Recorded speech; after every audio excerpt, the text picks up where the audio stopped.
Gold, daily forecast, June 21st, FXEmpire.com. Gold markets obviously cratered during the session on Thursday. As you can see, 1350 finally gave way. We've been talking about this area for a while and has suggested how it pretty much went down to about 1300. Well, we've cleared that as well. Matter of fact, this market is lost at the time of recording, and it's just a few minutes before the end of open pit trading. Has lost about $90 an ounce. That's a significant move. That's 6.5% or so.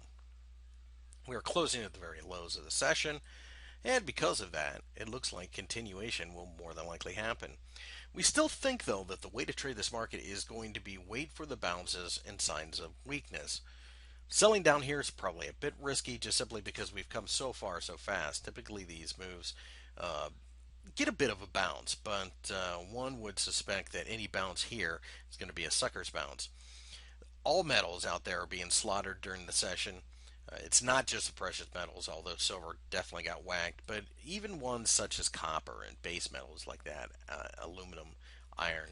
So, that being said, certainly it looks like the US dollar is going to be favored, and with talk out of the Fed of quantitative easing, or at least exiting it, certainly should bring rates higher. And we could see weakness in gold for a while here. If you ask us where gold's going to be in a few years, we think it's going to be higher. But right now, it's very obvious you can't be bothered trading it to the upside in a leveraged position. As far as buying physical, we think there'll be an opportunity to do so, but it'll be much lower. There is a real threat now of possibly ending up somewhere around $1,000.